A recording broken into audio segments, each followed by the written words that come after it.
Salut les amis, j'espère que vous allez très bien, j'espère que vous pétez la forme comme d'habitude. Alors aujourd'hui cette vidéo elle serait très différente comme vous êtes en train de le constater.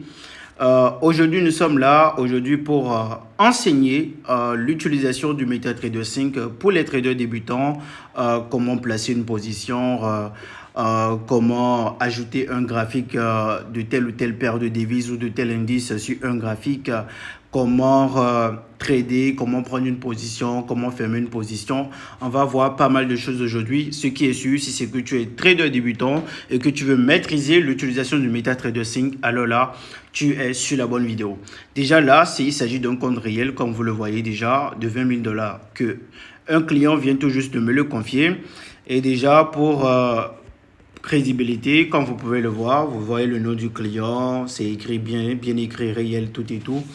Donc du coup, déjà, il est important à notifier que ceci, c'est juste une gestion de compte que j'ai reçue de la part d'un de mes clients de mes sociétés donc de trading. Donc si c'est que toi aussi tu veux créer ta propre société donc de trading, clique tout simplement sur le lien en description, contacte-moi via mes réseaux sociaux et tu auras la formation. Alors let's go. Déjà pour commencer, avant de vous montrer directement que cette vidéo elle est montée en live, je vais rentrer totalement dans mon YouTube, sur ma chaîne YouTube, comme vous pouvez le voir. Là, actuellement, je suis sur YouTube.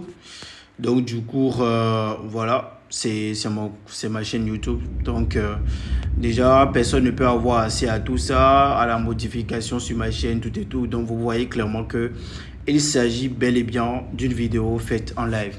Alors, on revient ici. Donc, du coup, les gars, ici, dès que vous rentrez dans le MetaTrader, automatiquement, vous allez remarquer que vous avez une liste de paires de devises ou d'indices qui est notifiée là. Alors, lorsque vous cliquez sur les 4 tirets en haut à gauche là, tel que c'est notifié, vous allez voir, ça se rétrécit et ça s'allonge. Vous voyez, c'est la même chose. Donc, très souvent, généralement, ça reste sur ce format-là et c'est encore plus simple. Donc, du coup, vous avez vu, là où c'est écrit « Entrer un symbole à rechercher ». Entrer un symbole à rechercher, il s'agit ici, si c'est que vous voulez ajouter par exemple une paire de devises euro-dollar par exemple. Donc, je clique sur ce euro, voilà, euro-USD. Je clique sur le plus qui est bel et bien là, euro-CAD, etc. Je peux en ajouter plusieurs comme je veux. Et lorsque je me retourne, qu'est-ce que vous voyez? Toutes ces listes-là s'affichent 1, 2, 3, ainsi de suite.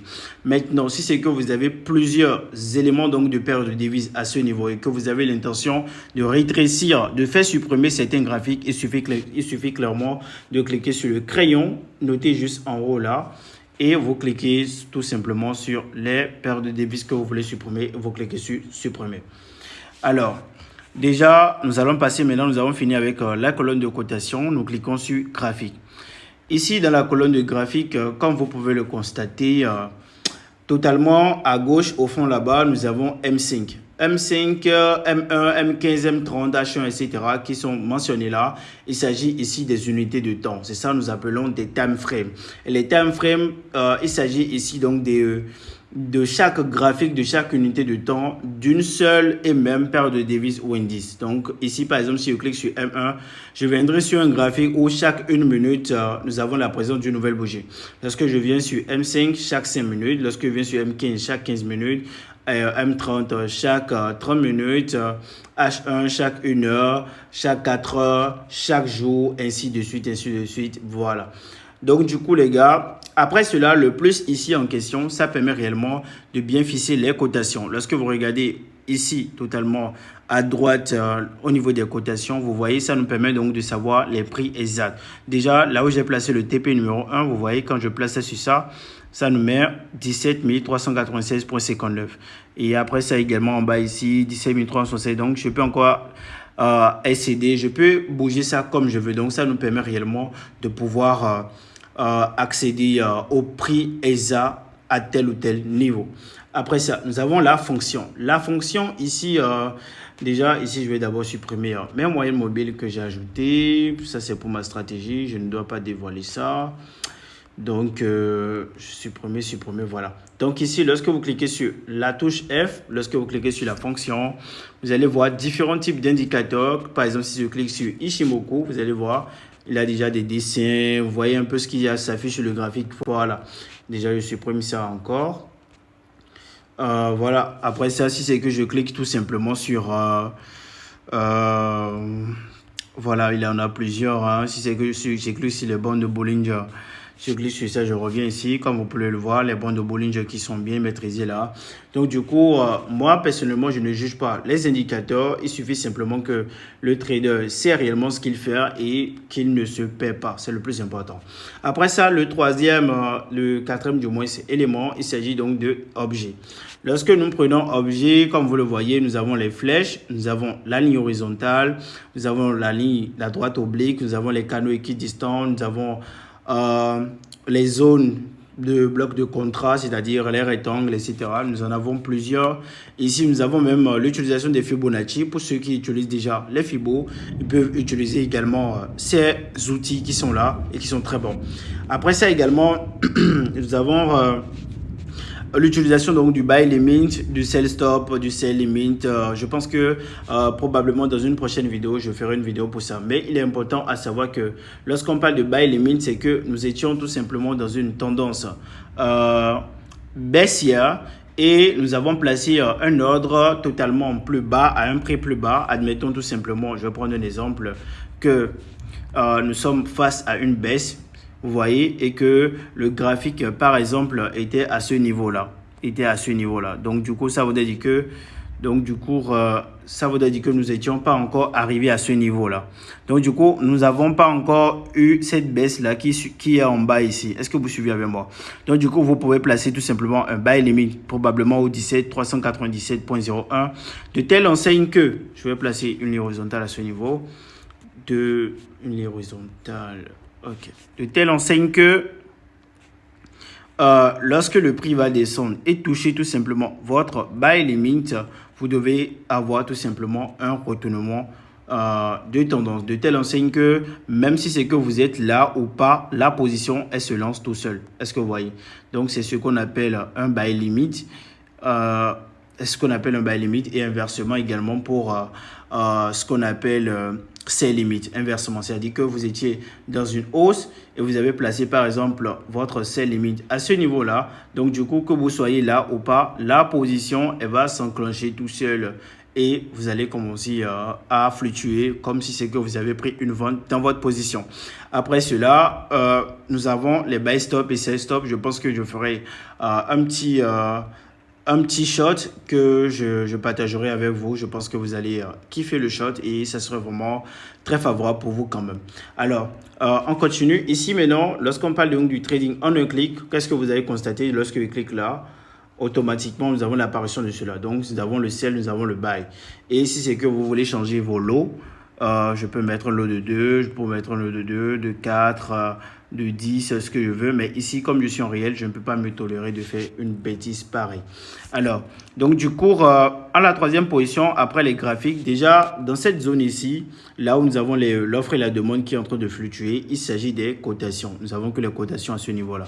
Alors, lorsque nous cliquons sur Trade ici, au niveau du solde, nous avons l'argent déposé, c'est-à-dire l'argent que vous avez à l'heure où nous sommes en train de parler. Lorsque nous prenons la partie de fonds, c'est le solde, c'est la différence ou l'addition, on va dire, disons même, c'est le cumul entre le solde et la fluctuation donc de tes trades actuels. Donc actuellement, je suis au négatif de moins 545 que je vais additionner aux 20 000 $, c'est ça qui me donne le fonds qui est là, qui est en PNL de 29 430 $, ainsi de suite, qui fluctue. Alors, la marge, ça permet tout simplement de vous notifier que si c'est que votre capital est à risque ou pas, si c'est que la position que vous avez prise met en danger la totalité donc du trade que vous avez pris. Donc, du coup, si c'est que ce n'est pas le cas, alors là, vous êtes épaillé totalement par rapport à cela. La marge libre, ça veut dire que vous avez encore une marge libre, complètement libre de 10 698 $. Donc, ça fait que peu importe ce qui va se passer, même si c'est que vous perdez, même si c'est que peu importe ce qui peut arriver sur le marché, à l'heure actuelle, votre capital peut encore couvrir 10 673 $. Ce qu'on ne souhaite pas, c'est pour ça qu'on met de bons SL et TP, comme vous pouvez le voir sur ma position. SL et TP bien précis. Donc, c'est très important de trader avec une bonne stratégie de trading et de bien se faire former, les gars. Lorsque nous cliquons sur historique, il s'agit ici donc de tout ce qui a rapport avec le dépôt que vous avez effectué. Si c'est que ces positions-là, je les avais éteintes, si j'avais déjà fermé ces positions-là en question, j'ai fait un peu long, j'ai appuyé sur fermer. Si j'avais éteint ces positions-là, vous allez voir, ça va apparaître ici. Et si c'est que j'avais de l'historique des 6 derniers mois, ça va s'afficher. Ensuite, 3 derniers mois, ça va s'afficher. Dernier mois, ça va s'afficher. Dernière semaine. Et pour finir, aujourd'hui également, ça allait s'afficher. Donc, du coup, comme c'est une nouvelle gestion de compte, donc du coup, je ne vais pas faire de conneries.